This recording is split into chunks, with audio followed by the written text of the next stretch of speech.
दोस्तों, आप सभी का बहुत बहुत स्वागत है आपके अपने चैनल राधा कृष्ण ऑफिशियल में।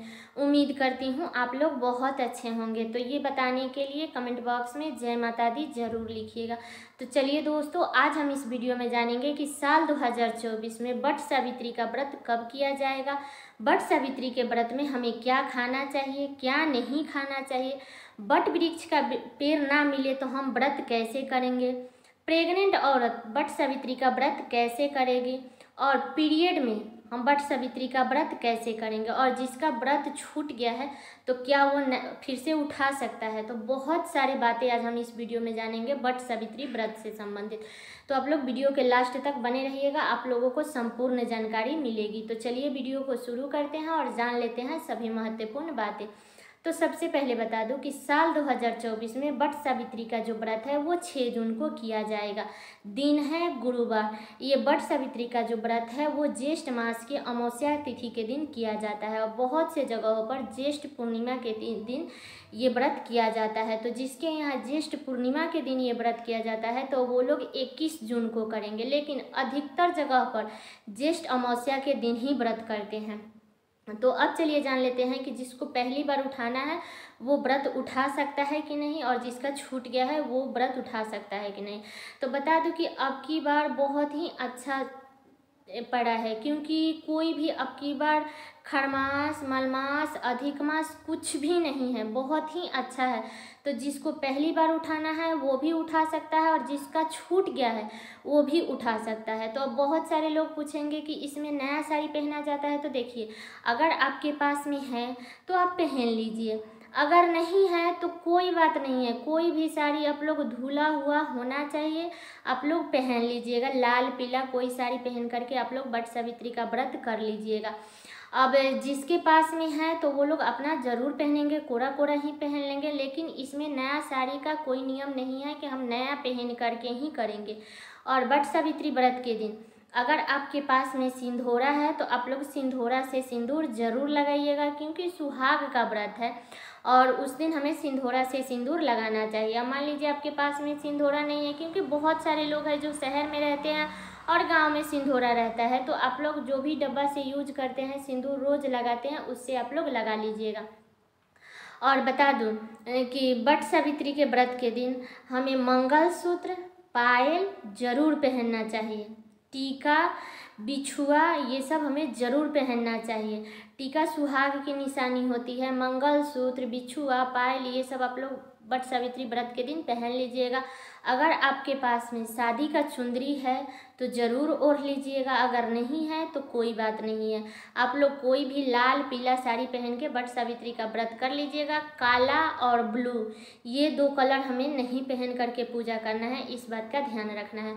अब चलिए जान लेते हैं कि प्रेग्नेंट औरत व्रत कैसे करेगी। तो देखिए, प्रेग्नेंट औरत व्रत करेगी, पति पूजन करेगी, वट वृक्ष की पूजा करेगी, लेकिन वो सिर्फ फेरी नहीं लगाएगी, क्योंकि प्रेग्नेंट औरत पेट में बच्चा लेकर के वो फेरी नहीं लगाती है। इस बात का ध्यान रखिएगा। आप लोग उपवास रखिएगा, पूजा पाठ घर में वट वृक्ष के पास में कर लीजिएगा, पति का पूजन कर लीजिएगा, बस फेरी मत लगाइएगा।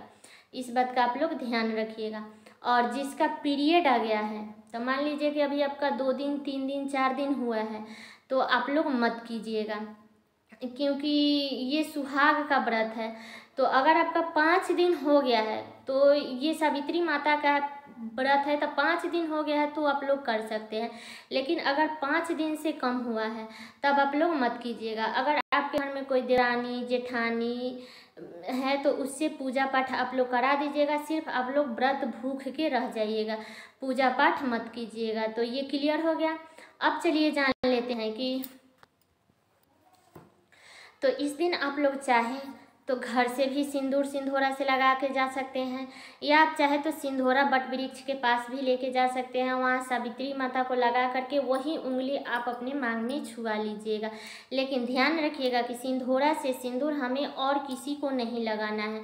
वहाँ पे एक दूसरे को सिंदूर लगाया जाता है, तो आप लोग एक डिब्बी रखिएगा या पॉकेट रखिएगा, उससे एक दूसरे का सिंदूर लगा दीजिएगा, लेकिन अपने सिंदूरा से खुद लगाइएगा और सावित्री माता को लगाइएगा, बाकी किसी को हमें नहीं लगाना है। तो इस बात का आप लोग ध्यान रखिएगा।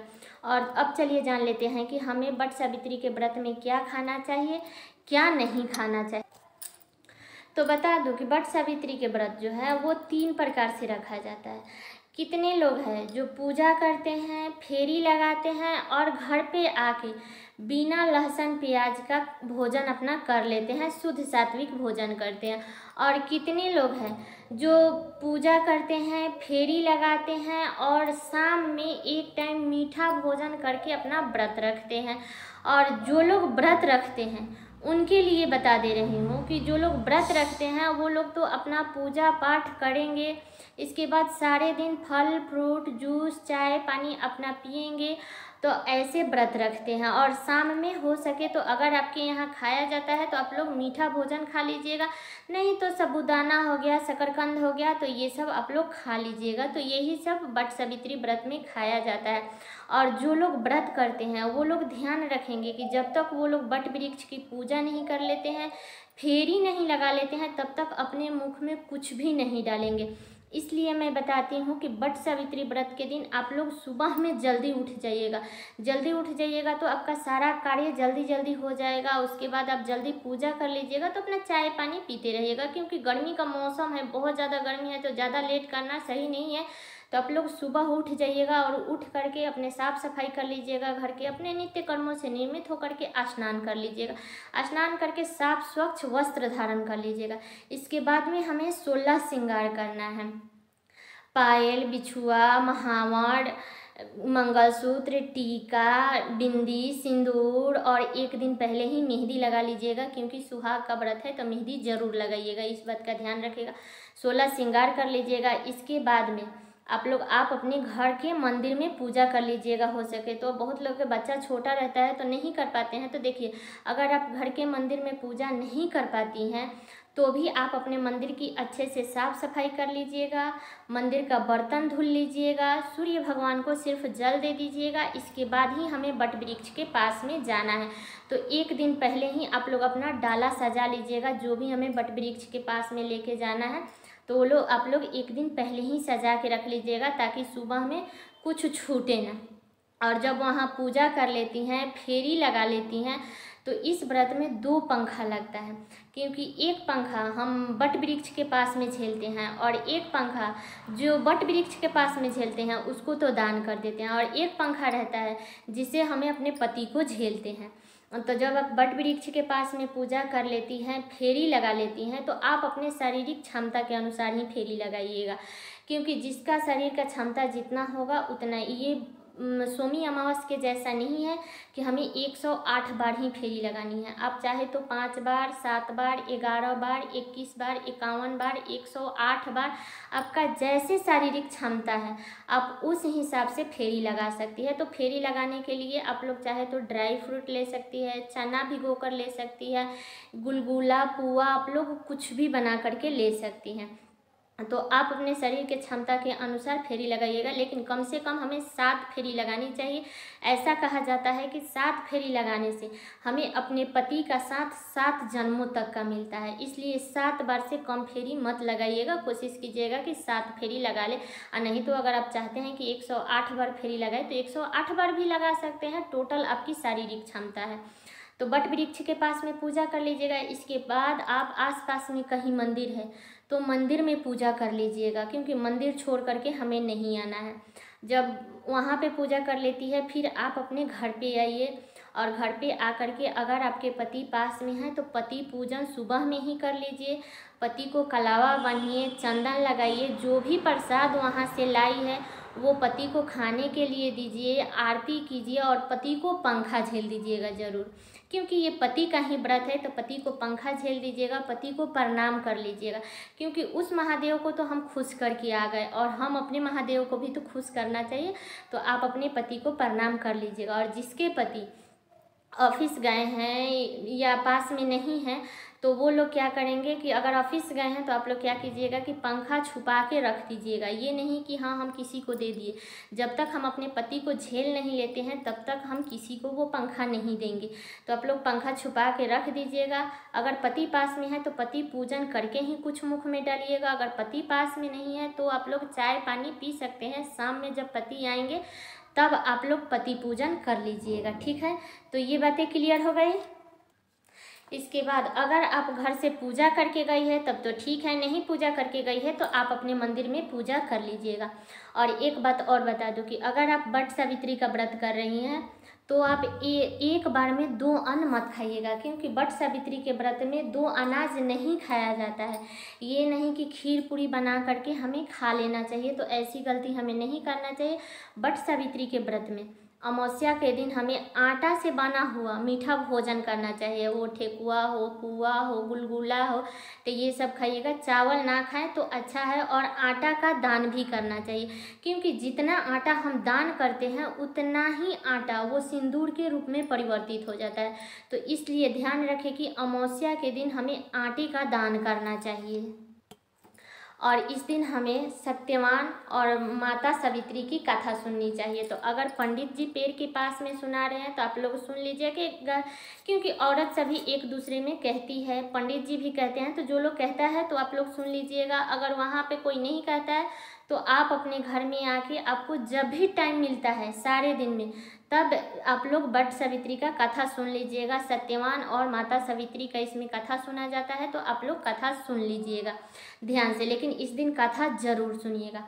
और बता दूं कि चाहे वो प्रेग्नेंट औरत हो या जिसका तबीयत ख़राब रहता है, तो बहुत सारे लोग कहते हैं कि मेरी तबीयत ख़राब है तो मैं कैसे करूँगी, क्योंकि मैं मेडिसिन ले रही हूँ। तो देखिए, अगर आप मेडिसिन ले रही हैं तो आप ले सकती हैं, क्योंकि ये कोई निर्जला व्रत नहीं है। इसमें जल पीते हैं, फल खाते हैं, और कितने लोग एक टाइम मीठा भोजन भी करते हैं, नमक नहीं खाते हैं। तो आप ले सकते हैं मेडिसिन। जिसको भी मेडिसिन लेना है वो अपना मेडिसिन ले करके, लेकिन ध्यान रखिए कि पूजा कर ले, इसके बाद आप लोग मेडिसिन लीजिएगा। अगर आप व्रत भी रख रही हैं तो जितना सुबह आप पूजा कर लेती हैं उसके बाद आप मेडिसिन ले लीजिएगा। तो मेडिसिन लेके आप लोग व्रत कर सकती हैं। अब चलिए जान लेते हैं कि अगर वट वृक्ष ना मिले तो हम पूजा कैसे करें। तो देखिए, अगर वट वृक्ष अगर आपके आसपास में है तो कोशिश करें कि वट वृक्ष के पास ही हमें पूजा जा कर के करनी चाहिए।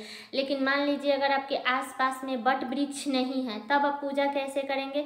तो आप कहीं से वट वृक्ष की टहनी एक तुड़वा करके और मंगवा लीजिएगा, लेकिन व्रत के दिन नहीं, व्रत से एक दिन पहले। ऐसे तो वो मुरझा जाता है, एक दिन पहले आता है तो, लेकिन फिर भी हमें व्रत के दिन नहीं तोड़ना है। इस बात का हमें ध्यान रखना है कि व्रत के दिन हमें किसी का अपमान नहीं करना है। कोशिश करना है कि हमारे हाथ से कोई भी पाप ना हो और किसी भी प्रकार का हमारे हाथ से कोई मतलब गलत काम ना हो।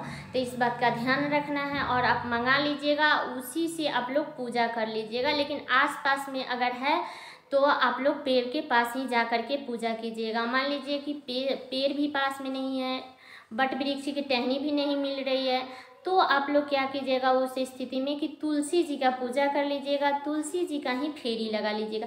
क्योंकि ये सुहाग का व्रत है और हर सुहागन औरत अपने पति के दीर्घ आयु के लिए, अपने अखंड सुहाग के लिए करती है।